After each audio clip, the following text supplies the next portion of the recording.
Hi team. So for this capstone project, I have developed a dashboard to tackle the health issues going on in the NHS.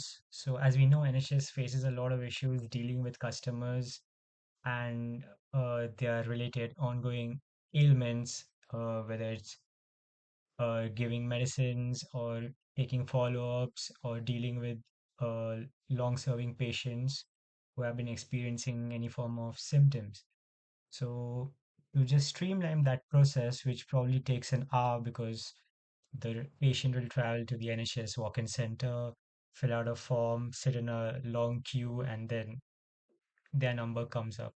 So this process takes roughly an hour or so, and this dashboard actually reduces time in executing all of that stuff and makes it easier for the patient and as well as the doctor with clear communication on both sides. So what I've developed here is where we can include the drug name. So for example, the patient is consuming ibuprofen. So I can put that here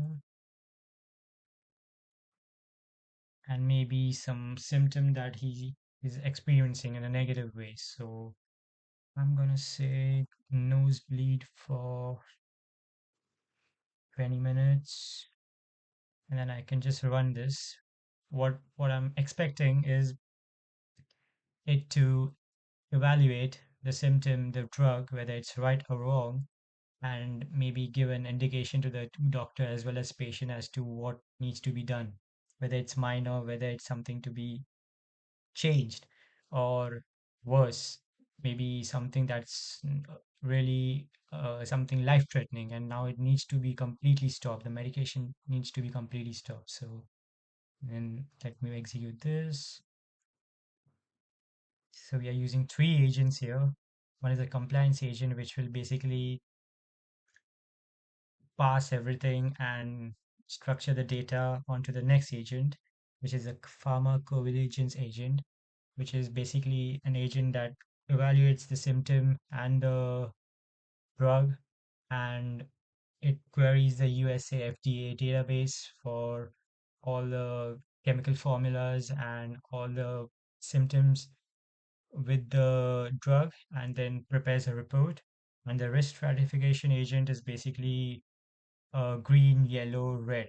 So green meaning the least severe agent, measuring the severity of the symptom, and the green is basically something very minor, and the patient doesn't need to panic and can just continue on in the medication because the symptom is very, very common. And yellow can be something where there could be slight adjustments of the agent of the drug in terms of doses or days. And the red one, which is basically life threatening. Maybe it could be something like breathing difficulties or something like that. So to that would be red, and probably the patient needs to attend to an ER immediately without any problem. So this is the patient briefing and a simultaneous doctor briefing, which informs both parties about what's happening here. So this cuts down the doctor patient meeting by approx 30-40 minutes and gets this done in like 2-3 minutes. So it's best for everyone. Thank you.